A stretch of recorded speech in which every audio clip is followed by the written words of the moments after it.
দুটি, একটা হয়েছে ভূমিহীন আন্দোলন, এটা হয়েছে আপনার স্বেচ্ছাসেবী সংগঠন।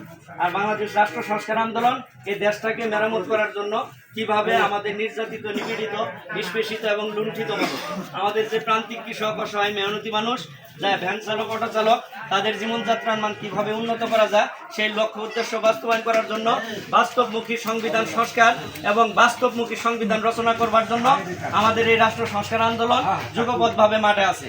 সেই লক্ষ্য উদ্দেশ্য বাস্তবায়নে কেন্দ্রীয় কমিটি তথা বাংলাদেশ রাষ্ট্র সংস্কার আন্দোলনের প্রেসিডেন্ট সাহেব জনাব অ্যাডভোকেট হাসনাত কায়ুম, তিনি আমাকে এই মেলান্দ মাদারগঞ্জ 3 আসনে নির্বাচনের জন্য প্রাথমিকভাবে মনোনীত করেছেন।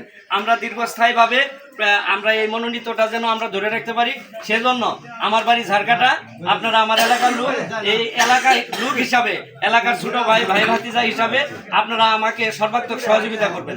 আমি এই বিষয়গুলো নিয়ে এবং আমাদের যে এই কার্যক্রমগুলা আরও গভীরের ভিতরের কিছু জানার জন্য আমাদের এই সামনে যে শুক্রবার পরশুদিন আপনার হচ্ছে এই শনিবার বিকেল 3 ঘটিকায় এই ঝাড়কাটা বহুমুখী উচ্চ বিদ্যালয় মাঠ প্রাঙ্গণে আমাদের কেন্দ্রীয় একটা সংস্কার সমাবেশ আছে।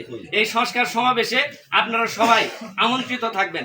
আমরা বিগত দিন দেখেছি 1971 সালে এই দেশ স্বাধীন হয়েছে, কিন্তু 71 সালের আগ পরবর্তী সময় এই দেশটা শাসন, শোষণ, নির্যাতন, লুণ্ঠন করে গেছেন ব্রিটিশ উপনিবেশিক শাসন। সেই ব্রিটিশ শাসনের বিরুদ্ধে আমাদের 1 মিনিট কথা আছে। কেন এই দেশ স্বাধীনের 53 বছর পর কেন ব্রিটিশ শাসন এই দেশে কায়েম হবে? আজকে সেই পন্থায় যখন যে দল আসে তখন সেই দল আমাদের এই অসহায় মেহনতি মানুষের কাঁধে পা রেখে তারা তাদের স্বার্থ, তারা তাদের এজেন্ডা বাস্তবায়ন করে। এই ধরনের এজেন্ডাকে আমরা ধূলিসাৎ করে একটি সত্যিকারী রাষ্ট্র এবং সুনাগরিক কিভাবে তৈরি করা হয় সেই পন্থা অবলম্বন করার জন্য আমরা মাঠে এসেছি। ইনশাল্লাহ আপনারা কি আমার জন্য একটু দোয়া করবেন? হ্যাঁ, ধন্যবাদ। তো আমি আপনার সাথে বিষয়ে আপনাদের সাথে আরো বিশদ কথা হবে। আপনারা তাহলে ইনশাল্লাহ এটা 2টা সিস্টেমে কিন্তু হবে, এটা আপনারা অবগত আছেন কিনা আমি জানি না। একটা হচ্ছে উচ্চ কক্ষ আর একটা হচ্ছে নিম্ন কক্ষ। তো এবার কিন্তু সংরক্ষিত আসন কিন্তু বেড়ে যাবে। তো সেই জন্য এবার এই যে আমরা যে 24-এর যে গণ অভ্যুত্থান ঘটাইছি, সেই 24-এর গণ অভ্যুত্থানের আমাদের থিমটা কি ছিল সেটা কিন্তু আমরা কিন্তু জানি না।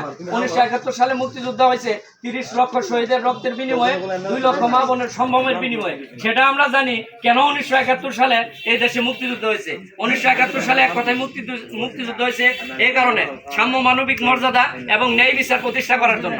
আমরা আজও কি আমরা ন্যায় বিচারের মধ্যে আছি? আমরা ন্যায় বিচারের মধ্যে নাই। সেই জন্যই কিন্তু 1971 ঘটে গেছে, কিন্তু 24-এ কেন ঘটল?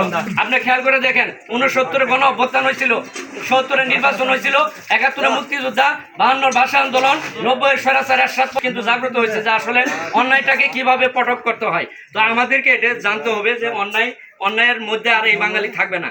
সেরকম একটা জনবান্ধব এবং একটা বাস্তবমুখী একটা সংগঠন। আমরা ইতিপূর্বে দেখছি যে অনেক দল অনেক আশার আলো দেখাইছেন, অনেক কিছু করার চেষ্টা করছেন। আপনারা বিগত দিন দেখছেন অনেক শিক্ষিত এবং কোটি কোটি শিল্পপতি মানুষদেরকে আপনারা ভোটে নির্বাচিত করছেন। প্রকৃত অর্থে, বাস্তবিক অর্থে এই দেশটা যারা ডিজিটালে রূপান্তরিত করছে বা ঘোষণা দিছে, সত্যিকার অর্থে কি এই দেশটা ডিজিটাল হয়েছে?